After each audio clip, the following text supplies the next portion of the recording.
From our studio in our office at the corner of 8th and Walton in Bentonville, Arkansas, welcome to Saturday Morning Meeting, brought to you in part by Dun & Bradstreet Credibility Corp., the leading provider of credit and credibility solutions for businesses. Saturday Morning Meeting covers Walmart, Sam's Club, and the consumer product companies that are represented on the racks and shelves throughout the country and around the world. Our focus is on the insights, trends, and best practices to help you as a supplier grow your business with the world's largest retailer. I'm Andy Shook, and thank you for joining us. Today, we'll meet Jeff Amrine as he continues his series on helping suppliers in swimming in a sea of data. Later, we'll talk with Loria Oliver of OWCPR about the 10 steps a supplier can take to gain press. But first, the headlines.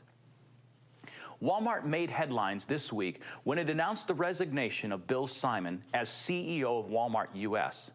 Taking his place is Greg Foran, who previously served as president and CEO of Walmart China. Walmart's press release states that Simon will transition out of the company, but will be available on a consultancy basis for the next 6 months. Not unexpectedly, everyone seems to have an opinion on the announcement. NPR.com reports that there's been a lot of speculation on the reasons for Simon's departure, with some analysts arguing that the selection of Doug McMillon as Walmart's CEO spurred Simon to seek opportunities outside of Walmart. Others believe that the company's increasing emphasis on small store formats required the expertise Foran acquired during his tenure at Woolworths. We'll keep you posted on the new developments that come with this change in Walmart leadership.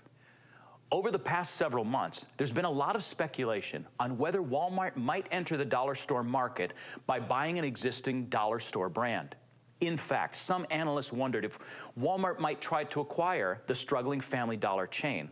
However, as Fierce Retail reports, Walmart needs to look elsewhere if it hopes to buy an already operating dollar store business, as Dollar Tree has announced its plans to acquire Family Dollar.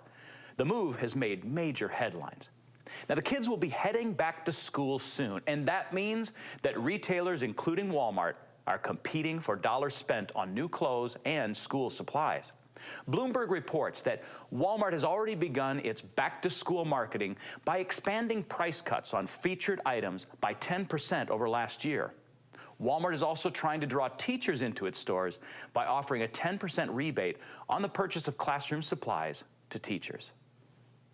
The ongoing media debate over Walmart wage policies may not be as cut and dried as many people believe. The Wall Street Journal recently reported on findings published in a report by the National Bureau of Economic Research, findings that challenge the idea of Walmart offering low wages. Now, while the report did show that Walmart cashiers are paid on the lower end of the salary range, store manager salaries are quite high. In fact, the average Walmart manager's salary is double that of the manager of a Starbucks shop. Now, these findings indicate that for at least some store associates, advancement within the company is a genuine opportunity to achieve economic success. Readers of You're the Boss, the New York Times small business blog, may have been surprised to find a post championing Walmart. Blogger Cliff Oxford offered praise for Walmart's efforts to enter into the convenience store market. Now, Oxford notes that the standard convenience store model of charging high prices in exchange for convenient access to products is an old and stale one. The Post noted that Walmart may be just the company to revolutionize the convenience store category so that it is something that actually serves the needs of consumers. This week, Jeff Amrine, director of University of Arkansas Technology Ventures, talks with Dr. John James of Acumen Brands. They'll take a dip in merchandising, A/B testing, personalization, and social advertising in swimming in a sea of data. We're lucky enough to have with us today Dr. John James, the CEO of Acumen Brands, best known for Country Outfitter. It's one of the fastest growing e-commerce companies in the country. He's been described as a digital savant and someone that sees the matrix. John, thanks for coming today. Really appreciate you having us. Thanks for having us, Jeff. You bet. Tell us a little bit about your background and what you do. So I'm a doctor by training, of course. Most retail magnates are. Started Acumen Brands about 4 or 5 years ago in an old dilapidated doctor's office. And I remember the vision was to build $1 billion e-commerce company in Fayetteville, Arkansas. Just a small dream, right? Just a small dream, no delusions of grandeur at all. And 2 people believed in me, my co-founder Terry Turpin and you. So when you asked me to come on, I said, hey, here we go. And so, you know, a couple, 3 years into this process, we've raised about $101 million of venture capital. Probably, what, 90% of all the venture capital that's been raised in Arkansas in the last decade. No doubt So about it. pretty humbling ride. We've grown from 5 to about 215 people in 3 or 4 years, and it's been crazy. Wild ride. It's been a fantastic thing to watch, no question about it, and definitely something that's impactful. You are very much a data-driven guy. In fact, I've heard you say on repeated occasions, "In God we trust," and all others bring data. You know, Deming's quote. Yeah.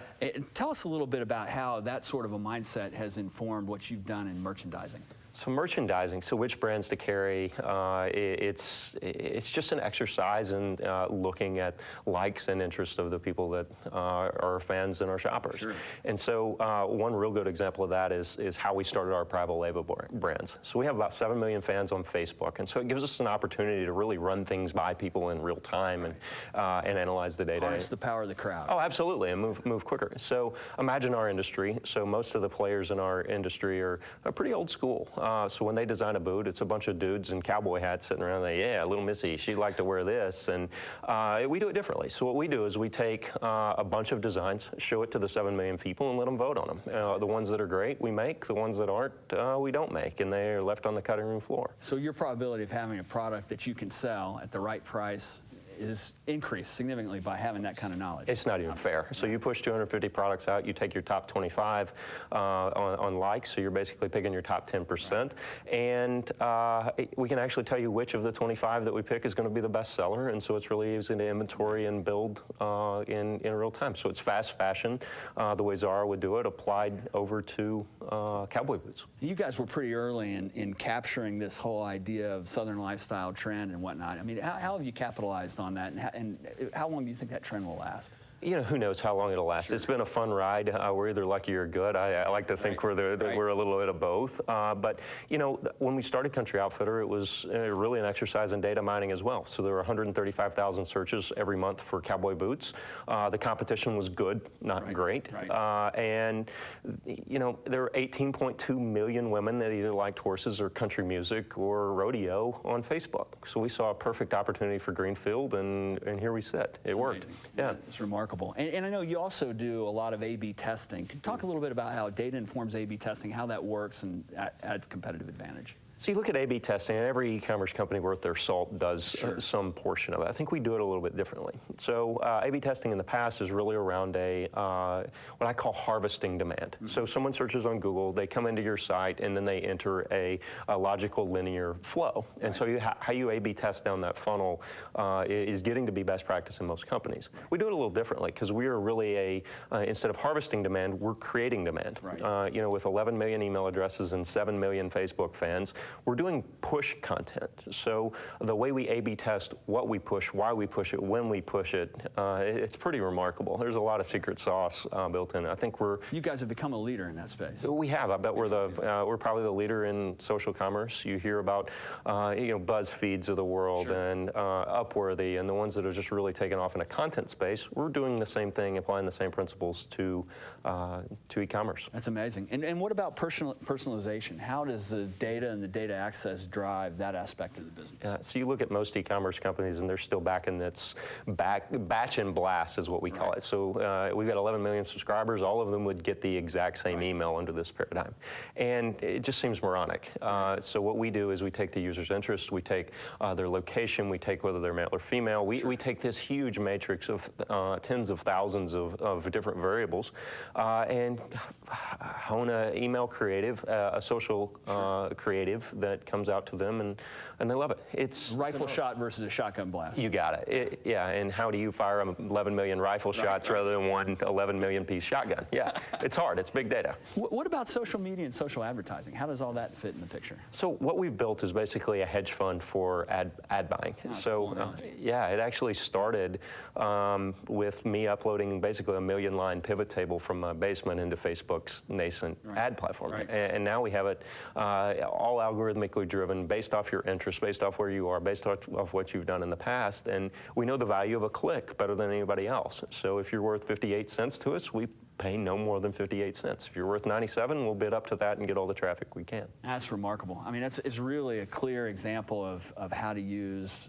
data, and the knowledge that comes with that is a competitive advantage. Yeah. It's pretty significant. John, thanks so much for coming in this week. Really appreciate it. And be sure to watch Swimming in a Sea of Data next week. Stay tuned for more of the Saturday morning meeting. It will continue shortly. Trying to get your product noticed by retailers and customers? Rapid Prototypes in Bentonville can help with packaging, displays, renderings, signage, and much more. They are called Rapid Prototypes for a reason. Rapid turnaround and rapid response time to your needs. Need 2-week turnaround? Easy. Need 2-day turnaround? No problem. Need 2-minute turnaround? Let's talk. At Rapid Prototypes, we're always willing to go the extra mile for you. Rapid Prototypes, across from Cassano's Pizza on Walton Boulevard in Bentonville. Call 479-273-3278.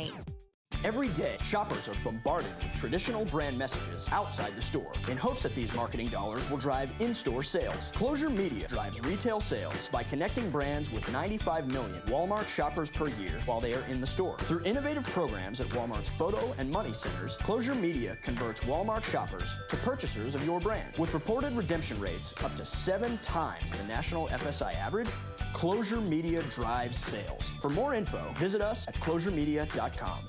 Bentonville Plaza, across the street from the Walmart home office.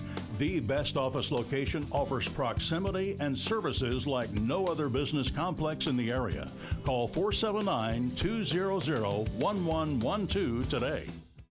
Are you a single parent struggling to meet your family's needs? Single Parent Scholarship Fund is here to help. Single Parent Scholarship Fund of Northwest Arkansas helps hundreds of single parents get an education. By providing scholarships and support, a brighter future is right around the corner for you and your family.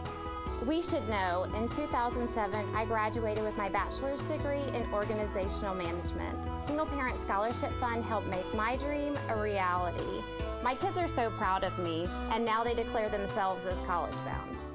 GigWalk is an on-demand mobile workforce that can collect data and do work at retail. Businesses use GigWalk for retail audits, merchandising, and much more. With 350,000 smartphone-enabled workers available on demand, you get unprecedented speed and coverage across the U.S., Canada, and the UK. And all work is reviewed for quality and accuracy. Visit gigwalk.com to learn more. My colleagues and I were lucky enough to have a custom course put together for us by Ethan Walton and Iris, our instructor. It focused on all the different aspects of what an analyst might need from retailing to work with Walmart. I think what surprised me most is that there were so many things that I had not been using in Retail Inc. that would be valuable for me and that I hadn't attempted to use yet. And also just some tips and shortcuts. Iris has a lot of experience, and she knows how to help you find things that are going to help you do your work.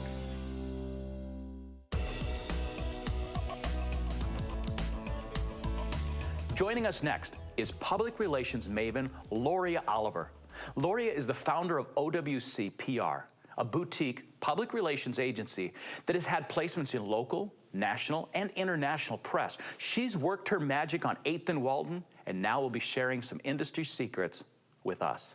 Here with me today is Loria Oliver, founder of OWC PR, to give you 10 steps for a small business to gain press.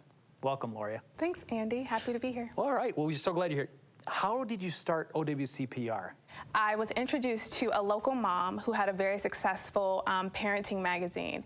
And she was also a stay-at-home mom that did this amazing magazine. And she said, hey, I'm looking for someone to help me with publicity, maybe think outside of the box of what I'm doing. Would you be interested? Now, did you know anything about PR before that? I did. I was trained in PR in school. I have a degree in PR communications. I worked at international PR firms, Golan Harris in Atlanta. I worked in PR firms in New York. Oh, so you were ready to go. Yeah, I'm worldwide. You were worldwide. I'm there worldwide. You go.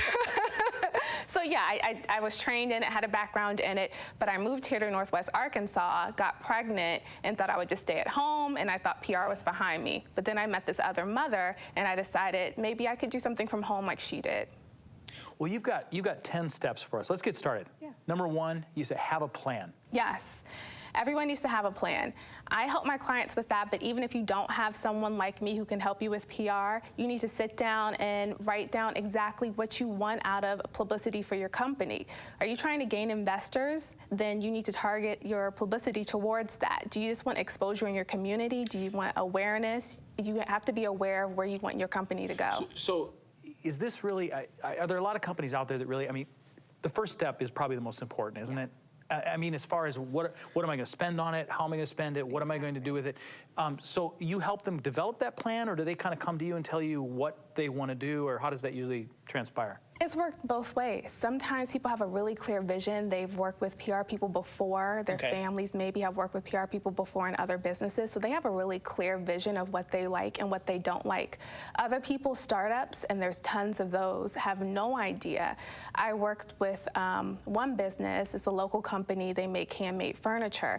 They started in their garage 2 years ago. They're over $1 million company today. They came to me without any knowledge of PR. Plan, they didn't. Exactly. And so you help them with, well, number two, be organized and build lists. Exactly. Okay. And what I mean by that is media lists. That's one of the first things I learned to do when I started PR. What's a media list? Right, exactly. Good question.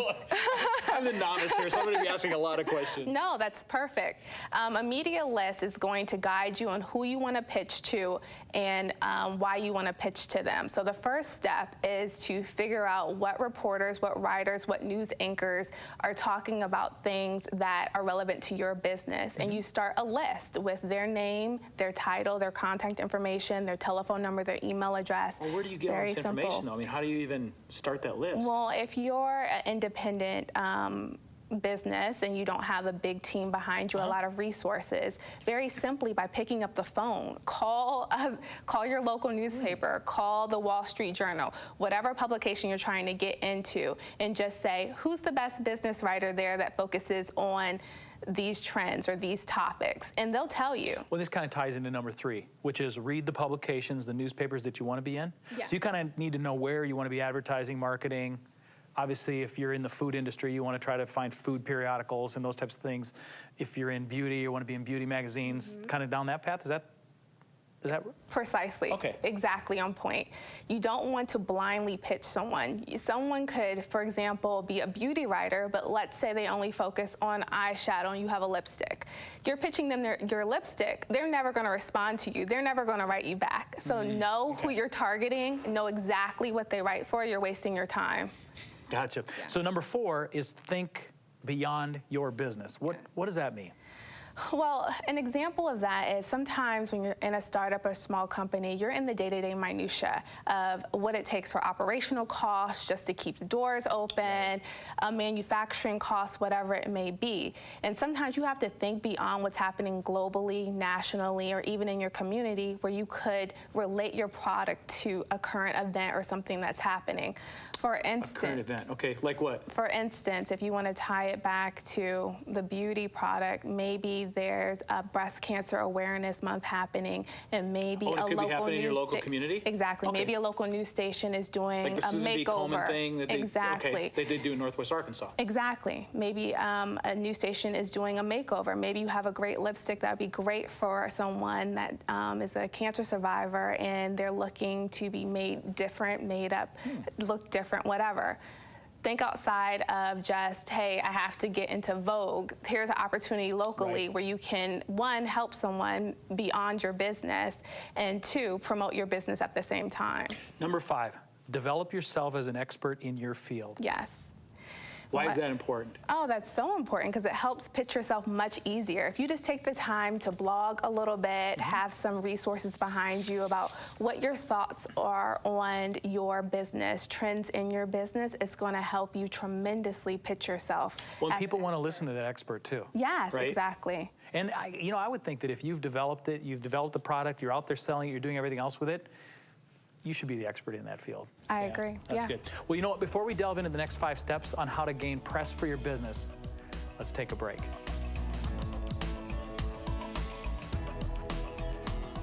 K-Stack, the leader in collaborative retail consolidation programs. We offer the supply chain expertise needed to navigate the challenges of selling products with the world's largest retailers. And we provide customers with a customizable, scalable, environmentally sustainable supply chain with the same advanced technology typically used by larger rivals.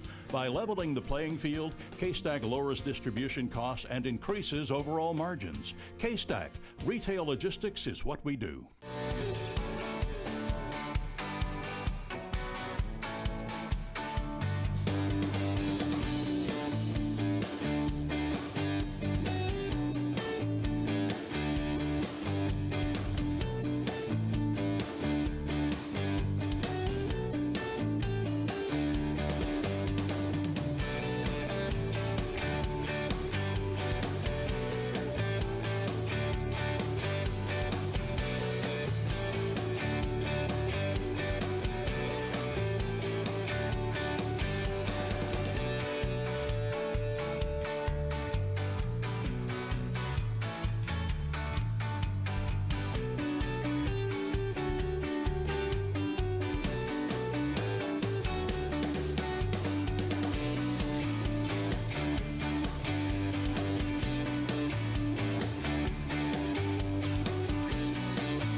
Are you a single parent struggling to meet your family's needs? Single Parent Scholarship Fund is here to help. Single Parent Scholarship Fund of Northwest Arkansas helps hundreds of single parents get an education. By providing scholarships and support, a brighter future is right around the corner for you and your family.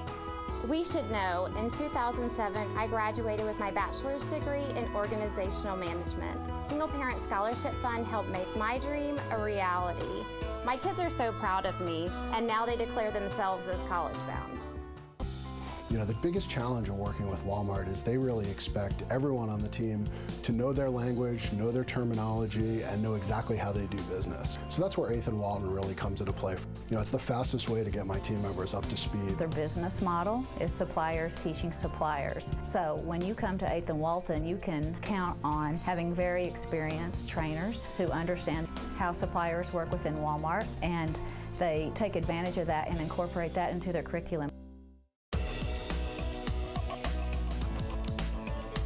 We're back. Loria was just sharing some industry knowledge on what you need to do in order to get publicity for your business. Okay, so once you're an expert in the field, the next thing you need to do, number 6, is craft your message. Yeah, so you built your media list, you've thought beyond your business, now it's time to really put out there what you want to say about yourself and your business. But what if you don't know what you want to say? Well, hopefully through steps 1 and 5, you start figuring out. Oh, you figured it out.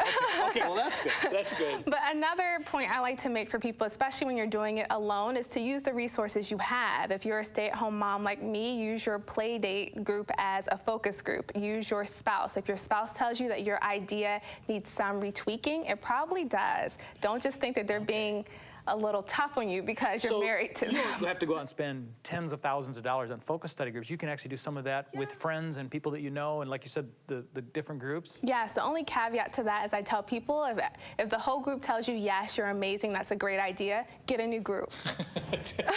Get a new group. Get a new group. It's kind of like on American Idol, when the American Idol person comes in and they all say, oh, you're such a great singer, and then they discover they're not. Okay, number 7. This is a hard one. pick up the phone. Yes. Well, in today's society, it's so easy to text, it's so easy to email. And just kind of sit back and wait.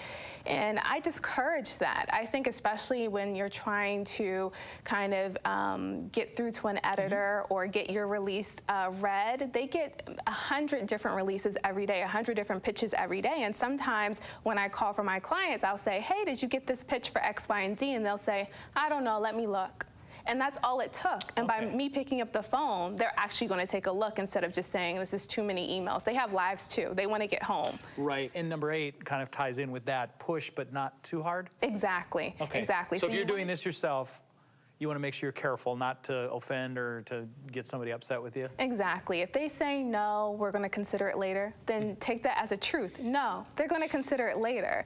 Or if they say, call me back in 2 days, I have a deadline, call them back in 2 days. They really are on a deadline. So respect their boundaries because you want to maintain a relationship. And part of it's really just kind of understanding what, which you do. You understand kind of the restraints and the things that they're under because you've been doing it for so long. Exactly. Yeah.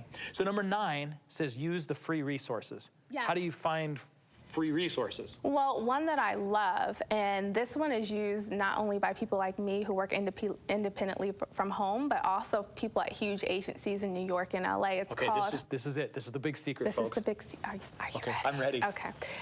It's called HARO, Help a Reporter Out. Help a Reporter Out? HARO.com. And basically all it is queries that reporters from very small publications, niche publications, to publications like Forbes and the Wall Street Journal will send out 3 times a day on stories that they're working on, and they're looking for people to comment on those stories. So it's a great way if you have the time to sort through. It's a pretty long list, but it's a great way if you have the time, or you can hire someone to do it for you. Sort through the list and see if anything pertains to you or your business. And if so, you send out a pitch. That's a great one. The next one I have is something called PRSA, Public Relations Society of America. They have chapters in almost every major city. There's one here in Northwest Arkansas. And most of the time, if you're not a member, they'll give you opportunity to go to a free luncheon. It's a great opportunity to network, sit at a table with PR professionals that do it on a daily basis. If you don't have the funds to join, go to the free luncheon. Sit next to someone. Say, hey, this is what's going on in my life. Can you have a 5-minute tip between the salad and the entree and see what they come back with? Well, and of course, after you've gone through 1 through 5, you're already the expert and you're ready to be able to tell your story. And I think people kind of have to have that 1 minute or 30-second pitch. Exactly. Kind of about their business so that they can kind of spread that news. Okay, number 10, and this is probably the hardest one for most people, have patience. Yes. There's no guarantee that just because you craft an amazing message or you find a query on HARO that seems like it's perfect for you, that they're going to pick you. Yeah. There's hundreds of different people to pick from for a resource for a story. There's hundreds of different stories that have to go out certain times for whatever reason. The writer may love your story, their editor may not. Yeah. So you have to be conscious of that and just have a little bit of patience. Great. Well, thank you, Loria. Thank you so much for sharing some of the steps that small businesses can take to gain press. Hold on. We'll be right back with Saturday Morning Meeting. Bentonville Commerce, less than 1 mile from the Walmart home office. You'll love the convenience, amenities, and customized options Bentonville Commerce offers. For more information or a tour, call 479-200-1112 today. Are you a single parent struggling to meet your family's needs? Single Parent Scholarship Fund is here to help. Single Parent Scholarship Fund of Northwest Arkansas helps hundreds of single parents get an education. By providing scholarships and support, a brighter future is right around the corner for you and your family. We should know, in 2007, I graduated with my bachelor's degree in organizational management. Single Parent Scholarship Fund helped make my dream a reality. My kids are so proud of me, and now they declare themselves as college-bound. My colleagues and I were lucky enough to have a custom course put together for us by Walton and Iris, our instructor. It focused on all the different aspects of what an analyst might need from retailing to work with Walmart. I think what surprised me most is that there were so many things that I had not been using in Retail Inc. that would be valuable for me and that I hadn't attempted to use yet. And also just some tips and shortcuts. Iris has a lot of experience, and she knows how to help you find things that are going to help you do your work.